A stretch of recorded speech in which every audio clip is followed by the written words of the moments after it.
کر۔ اے عزیزو فرض ہے ہر طرف سے تم پر نماز، اے عزیزو فرض ہے ہر طرف سے تم پر نماز، ہے یہ واجب سر کرو مسجد میں ہو پڑھ کر نماز۔ جان کو دل کو رکھتی ہے کشتر نماز، جان کو دل کو رکھتی ہے کشتر نماز، جامہ کو رکھتی ہے پاک اور جسم کو اطہر نماز۔ مرد و عورت لڑکا لڑکی خادم بری غلام، مرد و عورت لڑکا لڑکی خادم بری غلام، چاہے پڑھتے رہے چھوٹے بڑے گھر گھر نماز۔ فجر و ظہر مغرب اور عشاء، فجر و ظہر مغرب اور عشاء، رات دن پنجگانہ پر جماعت سے ہمیشہ ہر نماز۔ ہے بہت تاکید قرآن میں نہیں ہوتی ہے معاف، ہے بہت تاکید قرآن میں نہیں ہوتی ہے معاف، شادی ہو یا غم کسی موقع پر مومن پر نماز۔ سبحان اللہ۔ برادران ملت اسلامیہ، سب سے پہلے ہم اور آپ مل کر گنبد خضرا میں آرام فرمانے والے آقا حضور شافعی یوم النشور صلی اللہ تعالی علیہ وسلم کے مقدس بارگاہ میں درود شریف کا نذرانہ عقیدت پیش کرے۔ بڑے بآواز بلند اللہم صلی علی سیدنا سفینا حبیبنا مولانا محمد مبارک وسلم، صلو علیہ الصلاۃ والسلام علیک یا رسول اللہ۔ ملت اسلامیہ، آج کے اس جلسے میں میرا عنوان ہے نماز کے بارے میں۔ میں نماز کے بارے میں کچھ باتیں بولنے کی ہمت کرتی ہوں۔ مجھے امید ہے کہ آپ کے پرخلوص نوازش کے تخت یقین کامل ہوں گے اور آپ لوگ میری باتوں کو بغور سماعت فرمائیں گے اور ساتھ ہی ساتھ اس پر عمل کرنے کی بھی کوشش کریں گے۔ بالکل۔ نماز کے متعلق کچھ چند اشعار سماعت فرمائیں۔ جی بے شک۔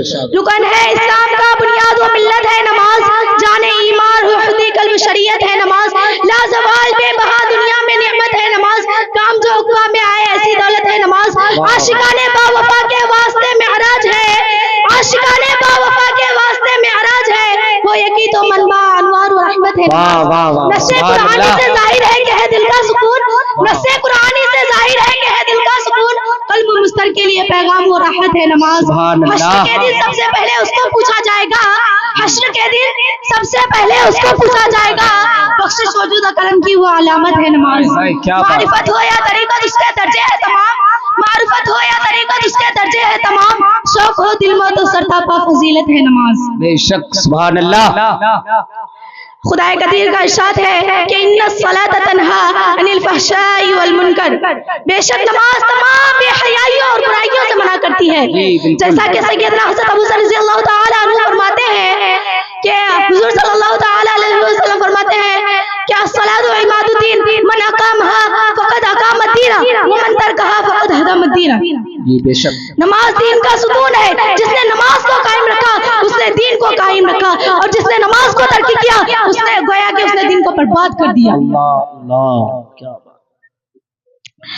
برادران اسلام، ایمان اور عقیدہ کے بعد مذہب اسلام کے اندر تمام عبادتوں میں افضل اور تمام فرائض میں اہم نماز ہے۔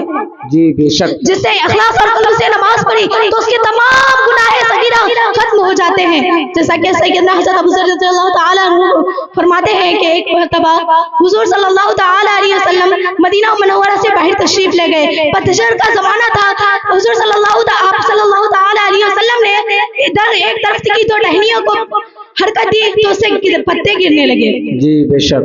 اللہ اللہ۔ تو آپ نے حضرت ابو ذر رضی اللہ تعالی عنہ کو پکارا، حاضر ہوا، عرض کی، حاضر ہوا، یا رسول اللہ، حضور نور مجسم صلی اللہ تعالی علیہ وسلم فرماتے ہیں کہ بندہ جب صرف خدا کے لیے نماز پڑھتا ہے تو اس کے بدن سے گناہ اس طرح جھڑ جاتے ہیں جس طرح اس درخت کے پتے۔ جوان لڑکیاں اور لڑکیوں، میری بہنوں سنو، جوانی کی عبادت سب سے زیادہ اللہ کو پسند ہے۔ کل جب میدان محشر میں جن لوگوں کو جگہ دی جائے گی وہ ان جوانوں کو دی جائے گی جو جوانی میں اللہ کی عبادت کرتے تھے۔ جوانی کو اپنی غارت مت کرو، جوانی کو دنیا کی چیزوں کی طرف مت بھگاؤ۔ جوانی میں کیا ہوتا ہے؟ جوانی میں انسان کے جوش، اس کے ہمت، ان کے خواہشات بہت زیادہ ہوتے ہیں۔ اس بزی ماحول، اس مصروف زندگی میں ہم اور آپ کو اللہ کی طرف جھکنے کا وقت نکالنا چاہیے۔ چلیے میں آپ کو ایک گنہگار شخص کے بارے میں بتاتی ہوں کہ وہ شخص بہت ہی گنہگار تھا، سیاکار تھا، بدکار تھا، علاقہ جانتا تھا کہ وہ شرابی ہے، جواری ہے، وہ بدکار ہے، سیاکار ہے، گنہگار ہے۔ زندگی کے وہ دن گزر گئے اور اس گنہگار شخص کی موت ہو گئی۔ اس کے موت کے بعد جب اس کی قبر کھود دی گئی تو اس کی قبر میں نور ہی نور تھا۔ ایسا لگتا تھا کہ گلاب کے پھولوں کے